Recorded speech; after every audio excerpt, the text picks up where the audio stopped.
थोड़ा सा अलग से पढ़ना है इसको, हमें एक एक चीज को पढ़ना है, हमें आयनाइजेशन एंथैल्पी के बारे में पढ़ना है, हमें IE1 IE2 IE3 के बारे में पढ़ना है, formation of a solid metal to its gaseous phase उसको पढ़ना है, ठीक है। So write down the next topic ionic bond, और you can say electrovalent bond, ठीक है। इसका दूसरा नाम सबको पता है ना, दिस इज इलेक्ट्रोवैलेंट बॉन्ड।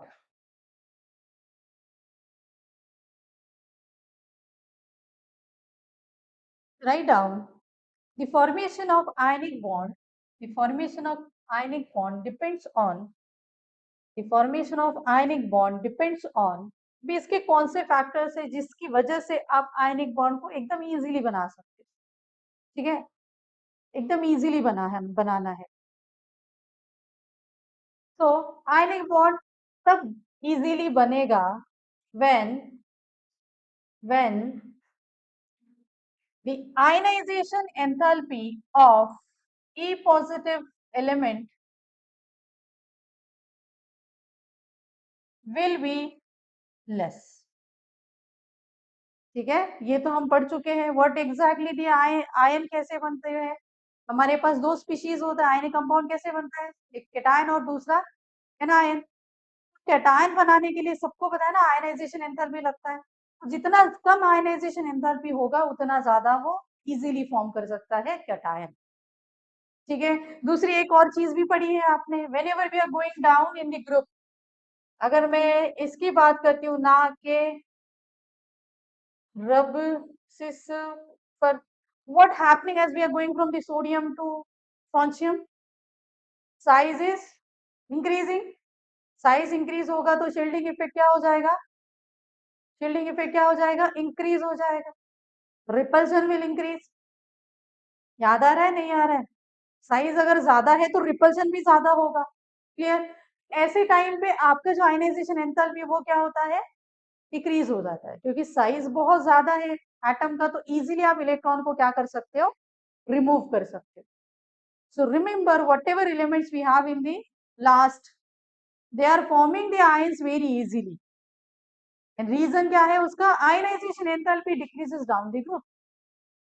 हम समझ में आ रहा है, इसीलिए मैंने ये भी बताया था metallic character is increasing down the group, ठीक है। पी ब्लॉक में तो हम क्लियरली ऑब्जर्व करते हैं उसको, as we are going down in the p block metallic character increases। So remember metallic character is directly proportional to ionization enthalpy, जितना कम ionization enthalpy उतना ज्यादा अच्छा metallic character। तो इसके जो क्वेश्चंस आते हैं वो कंबाइन आते हैं, समझ में आई बात, ठीक है।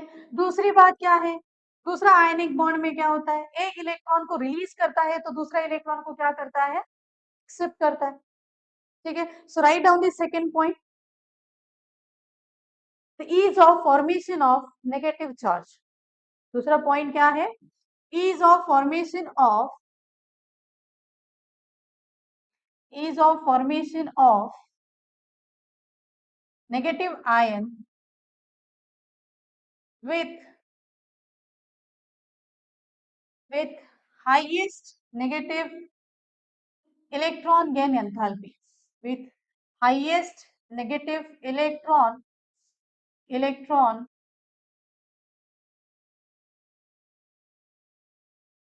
gain enthalpy। मतलब आपका जो एनायन एंड कैटायन बनता है वो इजीली बनता है, और एनायन और कैटायन बनने के लिए क्या लगते हैं, हमें एंथैल्पीज लगते हैं। तीसरा सबसे इंपॉर्टेंट पॉइंट है जिसको आप 12th में बहुत डिटेल में पढ़ोगे, that is the arrangement of positive and negative ion, the arrangement of positive and negative ion in the solid, that is called as the crystalline structure, ठीक है। तो this point you will understand later on. किसी भी ionic compound की जो property है या फिर आप बोलोगे स्टेबिलिटी है, ये 3 पॉइंट्स पे डिपेंड करती है। कितना इजीली कैटायन बनाएगा, कितना इजीली एनायन बनाएगा, और उसका जो क्रिस्टल लैटाइस है वो किस अरेंजमेंट में है। Everyone is aware of the crystals. Crystals किस टाइप के होते हैं? बहुत सारे टाइप्स के क्रिस्टल्स होते हैं, राइट। उसका क्रिस्टल का स्ट्रेंथ भी काफी ज्यादा इंपॉर्टेंट है टू जज द आयनिक बॉन्ड, ठीक है। और इस पॉइंट को आप अभी नहीं पढ़ोगे, ट्वेल्थ में पढ़ोगे, so you have to just remember this, ठीक है। So write down write down the example write down the example. मुझे बताओ how the cation is forming, कैसे बनता है? पहला वाला पॉइंट बताओ। From where the cations are forming, कौन से एलिमेंट से कैटायन बनते हैं? बोलो, कौन से एलिमेंट्स कैटायन बनाते हैं? क्या बोलते हैं उसको? कौन से एलिमेंट्स कैटायंस बनाते हैं?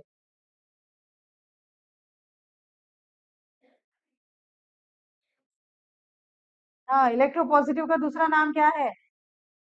मेटल्स। क्या हुआ है तुम लोग को? हाँ, पीरियोडिक टेबल में सिर्फ दो ही है ना प्रॉपर्टी, दो ही एलिमेंट्स है, नॉन मेटल्स एंड मेटल्स, ठीक है। सो मेटल क्या करेगा? बताओ मुझे, मेटल क्या करेगा? Metal will convert to M plus plus, electron minus ना। अभी इसको जनरली लिखो कि किसी मेटल के ऊपर अलग अलग चार्जेस है, तो अब हम लिख सकते हैं कि मेटल क्या करेगा? एक्स इलेक्ट्रॉन्स को डोनेट करेगा, और यहाँ पे क्या चार्ज पाएगा? X plus. ये तो समझ में आया। जैसे सोडियम क्या प्रोड्यूस करता है? Na प्लस, तो एक इलेक्ट्रॉन रिलीज किया। Mg क्या प्रोड्यूस करता है? Mg प्लस, तो दो इलेक्ट्रॉन्स को रिलीज कर दिया। यहाँ तक बात क्लियर है? अभी मुझे बताओ, whenever we are releasing electron from this metal to form cation, तब आपको कौन सी एंथैल्पी लगती है? कौन सी एंथैल्पी लगती है? आयनाइजेशन एंथैल्पी, ठीक है। सो यहाँ पे the enthalpy required is called as ionization enthalpy, and it is denoted by delta H I. याद रखना, चेंज इन आयनाइजेशन एंथैल्पी बोलते हैं। Clear? Now what is happening in the next, अगर इस मेटल ने एक्स इलेक्ट्रॉन्स को donate किए, तो एक्स इलेक्ट्रॉन्स को एक्सेप्ट करने वाली स्पीशीज भी चाहिए, ठीक है। तो यहाँ पे कंसीडर करो आपके पास कोई नॉन मेटल है, राइट। ये नॉन मेटल क्या करेगा? इस एक्स इलेक्ट्रॉन्स को एक्सेप्ट करेगा, और क्या बनाएगा? बताओ क्या बनाएगा ये? बोलो, non metal and x minus charge. अभी जब भी कोई एलिमेंट या फिर नॉन मेटल इलेक्ट्रॉन को एक्सेप्ट करता है, तो कौन सी एंथैल्पी बोलते हैं हम लोग? कौन सी एंथैल्पी बोलोगे? क्या किया है इसने? इलेक्ट्रॉन को गेन किया है, this is gain of electron, तो क्या बोलोगे आप? कौन सी एंथैल्पी है ये? Electron gain enthalpy. क्लियर? और इसको डिनोट करेंगे हम लोग डेल्टा एच ई जी। नाउ सबसे इंपॉर्टेंट पॉइंट आपको समझना है guys, whenever you are considering a ionization enthalpy, किसी भी इलेक्ट्रॉन को उसके आउटर मोस्ट शेल में से इलेक्ट्रॉन को निकालना है, आपको क्या लगेगा? Ionization enthalpy. And remember, ionization enthalpy is always positive. What do you mean by positive? किस टाइप का रिएक्शन हो गया ये? एंडोथर्मिक और exothermic? What do you mean by positive enthalpy? That is what? क्या है ये? एंडोथर्मिक। तो ये भी इंपॉर्टेंट पॉइंट है कि भाई आपका आयनाइजेशन एंथैल्पी हमेशा से क्या होगा? एंडोथर्मिक होगा। एक एक सेंटेंस जो है, तो हम लोग आयनिक बॉन्ड को ही पढ़ रहे हैं, तो उसमें से भी आयनाइजेशन एंथैल्पी क्या है, तो किस टाइप की है रिएक्शन, ठीक है। Now what about electron gain enthalpy? You have to remember this electron gain enthalpy can be positive, मतलब एंडोथर्मिक, और can be negative, मतलब exothermic. So this is depends on the element which we are taking. कौन सा element ले रहे हो उसके ऊपर डिपेंड करता है, वो एक्सोथर्मिक रिएक्शन देगा या एंडोथर्मिक। अगेन मीन्स दैट आपको ये जो वैल्यू है इसके में देंगे माइनस डेल्टा एच ई जी ई, तो आपको समझना है ये एक्सोथर्मिक है।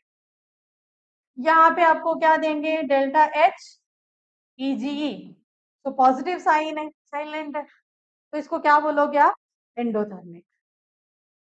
Clear. Now shall we take one example, मुझे बताओ कोई एग्जांपल बताओ, कोई भी एग्जांपल बताओ, पता ही होगा ना। हम्म, बोलो बोलो, कोई एग्जांपल बताओ, बोलो।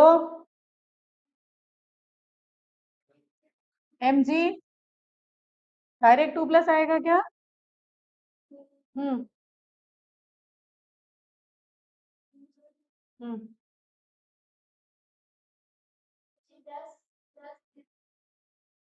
हम्म एम जी प्लस, आपको दिख भी रहा है वहां पे क्या लिखा है मैंने, कहाँ पे लिखा है मैंने प्लस इलेक्ट्रॉन? फिर ये राइट साइड में क्यों बता रहे हो M G plus electron, left में क्यों बता रहे हो? जो है वही बताओ। हाँ बोलो।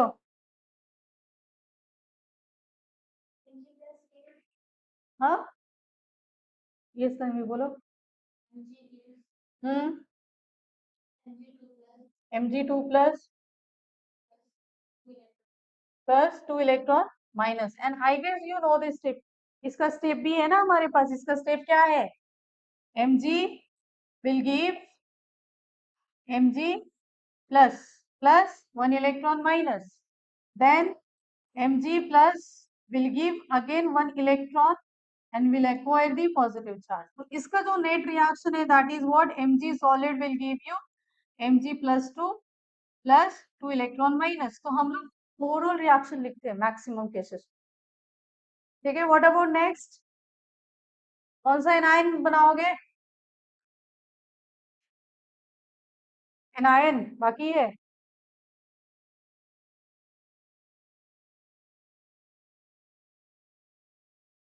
मैग्नीशियम का कौन सा है कंपाउंड, कौन सा सॉल्ट बनाओगे मैग्नीशियम का? हम्म, हाँ बोलो, रिएक्शन बोलो क्लोराइड का। Cl, Cl किस फॉर्म में होता है? हाँ, नेचुरल फॉर्म क्या है, फ्री स्टेट फॉर्म क्या है इसका? Chlorine, what is the free state of chlorine? Hmm, free state of chlorine. Hmm,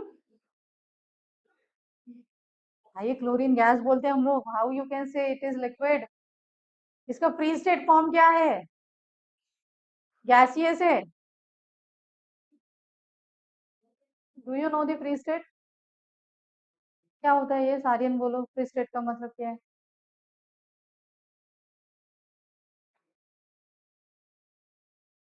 hmm, what is free state,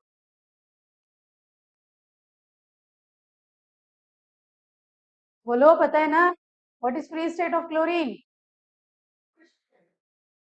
हाँ that is I am asking ना, क्लोरीन की सबसे पहले तो monoatomic and diatomic है कि नहीं, वो आएगा। लिख के दिया है मैंने आपको, टोटल 11 गैसेस होते हैं जो हमेशा एटॉमिक फॉर्म है। आप हाइड्रोजन को कैसे लिखते हो, तो ये writing in the reaction, hydrogen को कैसे ले, H plus Cl is HCl ऐसे लिखते हैं क्या? फिर क्लोरीन किस फॉर्म में है? हाँ, फ्री स्टेट का मतलब होता है डाई एटॉमिक, मोनो एटॉमिक या फिर ट्राई एटॉमिक। अभी तो मैंने लेवी स्ट्रक्चर बताया था लेविस का, इसका Cl2 का। क्लोरीन क्लोरीन के साथ बॉन्ड में क्यों रहता है, बिकॉज उसका ऑक्टेट रूल कंप्लीट नहीं है, इसीलिए तो Cl2 फॉर्म में रहता है, N2 फॉर्म में रहता है, ऐसे ही नहीं पढ़ते हो आप N2। Ever you observe the reaction Cl plus Na is given NaCl, ऐसा रिएक्शन है क्या, Na plus Cl is giving NaCl? What is the free state of chlorine? Diatomic. Maximum gases का फ्री स्टेट क्या है, gases का free state क्या है, diatomic, समझा? आपने जन्म लिया, अकेले लिया या फिर दो कनेक्टेड है पूरी स्टेट?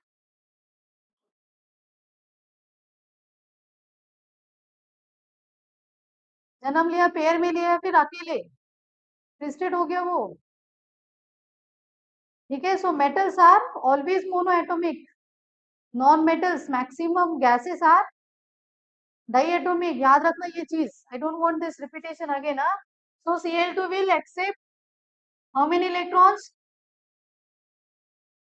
कितने इलेक्ट्रॉन्स एक्सेप्ट करेगा? हम्म, एक क्लोरीन को कितने इलेक्ट्रॉन लगेंगे? तो दो को कितने लगेंगे? So why you are saying one? बहुत ही ज्यादा वीक है आपका भाई केमिस्ट्री का बेसिक, पता ही नहीं आपको एनायन कैटायन कैसे बनता है। ये सबसे बेसिक है, 9th 10th का बेसिक है ये।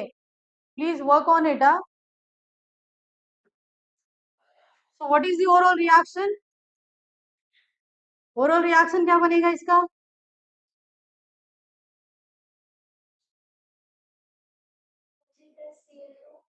Mg प्लस Cl2 gives क्या देगा ये? Mg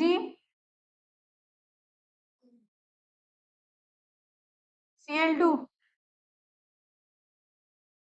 ठीक है, इसके बीच में भी और दो तीन स्टेप्स है। ठीक है, सो बेसिकली आपको याद क्या रखना है? How the anion is form and how the cation is form, that's it. ये इसका ये बीच का स्टेप है, Mg+2 कैसे कन्वर्ट हुआ। क्लियर? समझ में आया क्या? Write down for NaCl। NaCl के लिए लिखो एक बार, NaCl फॉर्मेशन हो गया क्या? Cation formation, anion formation, write down for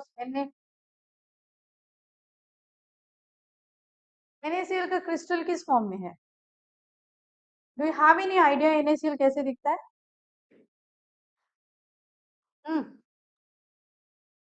crystal किस टाइप का है? डू यू नो ना क्रिस्टल्स के कैसे होते? व्हाट इज द एक आधी क्रिस्टल बताओ।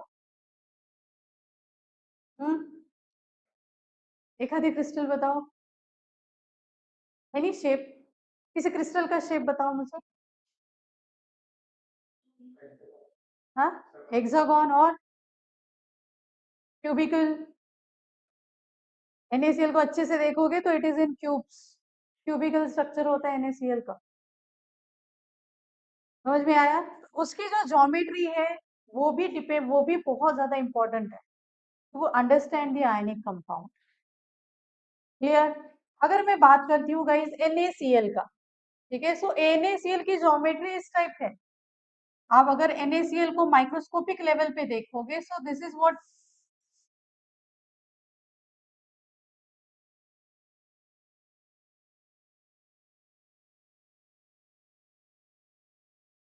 बहुत सारे क्यूब्स अटैच्ड होते जाएंगे उसको।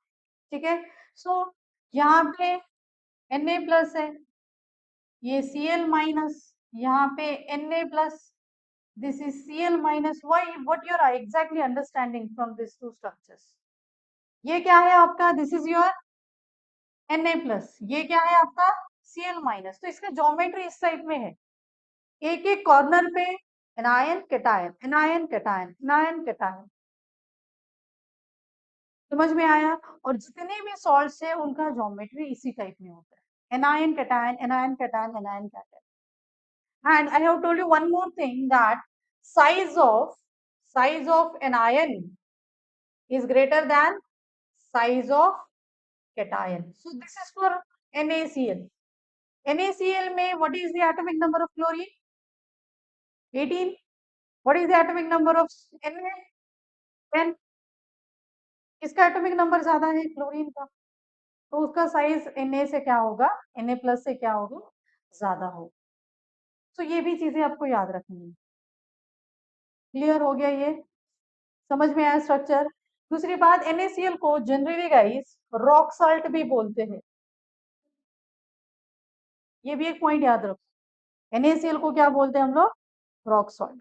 सो whenever we are talking about this cation and anion, ठीक है, अगर मैं आपको पूछती हूँ मेरे पास ये केटायन है Na+ और मेरे पास ये एनायन है Cl-, ये दोनों एक दूसरे के साथ जुड़े हैं, एक दूसरे के साथ कनेक्टेड है, कौन सी फोर्सेस से कनेक्टेड है ये? पॉजिटिव चार्ज है, नेगेटिव चार्ज है, क्या बोलोगे? कौन सा फोर्स ऑफ अट्रैक्शन होगा इसमें? फोर्स ऑफ अट्रैक्शन, बोलो, force of attraction in cation and anion कौन सा होता है? That is what? इलेक्ट्रोस्टैटिक। तो ये भी बहुत ज्यादा इंपॉर्टेंट पॉइंट है कि कैटायन एंड एनायन के बीच में कौन सा फोर्स होगा?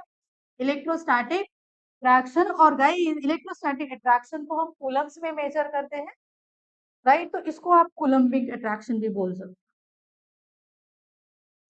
सो हो सकता है कि इलेक्ट्रोस्टैटिक अट्रैक्शन की जगह पे क्या होगा? कूलम्बिक अट्रैक्शन ऐसा वर्ड होगा। So you should be aware of कि हम बेसिकली इलेक्ट्रोस्टैटिक में जितने भी पार्ट्स है कूलम्बिक अट्रैक्शन से कूलम्ब यूज करके हम कैलकुलेट करते हैं उसके वैल्यूज। ठीक है, तो इसको क्या बोलोगे आप? Coulombic attraction. क्लियर? ये कुछ थियोरी पॉइंट्स है, कोई कैलकुलेशन नहीं है। आपको नॉर्मल NaCl के बारे में इतनी सारी information, same as for the other elements also. ठीक है, so write down this coulombic attraction.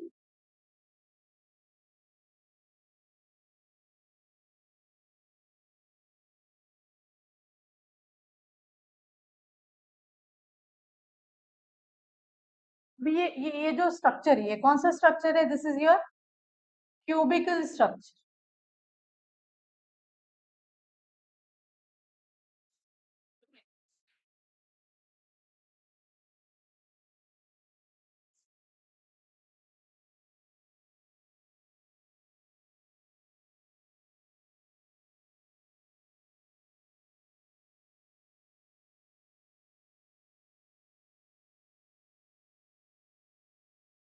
Now मुझे किसी भी क्रिस्टल का शेप जज करना है, कौन कौन से फैक्टर्स इंपॉर्टेंट होंगे?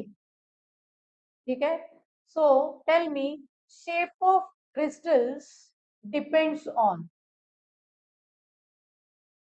किसी भी क्रिस्टल का जो शेप है वो किसके ऊपर डिपेंड है? याद रखना, क्रिस्टल्स सॉल्ट्स के होते हैं, maximum salts are in the crystalline form. ठीक है, तो उसका शेप किसके ऊपर डिपेंड होगा? किसी भी क्रिस्टल का, जैसे कोई बंदा है उसका शेप किसके ऊपर डिपेंड होगा? हम्म हम्म नॉर्मल कोई जो बंदा है उसका शेप कैसा है? हाउ यू विल जज? हाउ यू विल जज? क्या बोलते हैं हम लोग? मोटा है, पतला है? What is that? साइज, है ना? हम यहाँ पे किसकी बात करते हैं? कैटायंस एंड एनायंस की। तो रिमेंबर, किसी भी क्रिस्टल का जो शेप है that is depends on size of cation. So I will write down this ions, size of ions. What will be the next parameter? दूसरा दूसरा पैरामीटर क्या होगा? अरेंजमेंट, है ना? किसी का हाथ ऐसे टेढ़ा है तो दो हाथ बट एक टेढ़ा है, एक सही सीधा है, क्या बोलोगे? सही नहीं है बोलोगे, राइट? तो यहाँ पे भी जो एटम्स या फिर आप कंसीडर करो आयंस जो अरेंज करते हैं ना, उसका अरेंजमेंट भी बहुत ज्यादा इंपॉर्टेंट है। कितने क्लोजली पैक्ड है वो, या फिर कितने लूजली पैक्ड।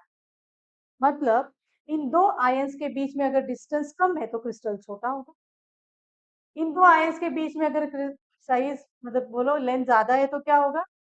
बड़ा होगा। ठीक है, सो सेकेंडली अरेंजमेंट, और you can say packing. So packing you will study in the 12th standard. So arrangement of,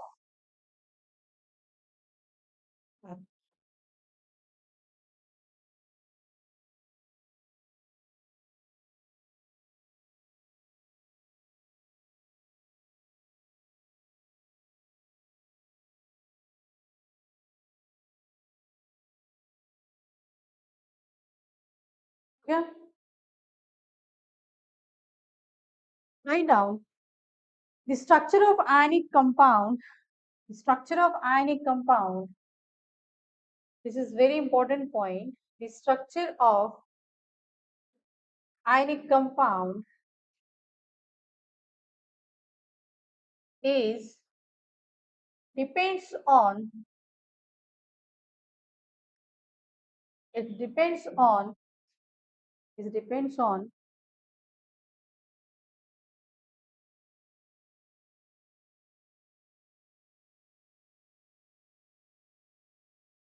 structure of ionic compounds. It depends on the properties of ions.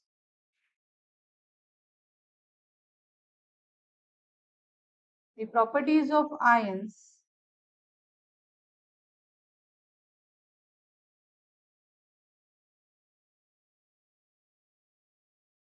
Properties of ion and and similarly similarly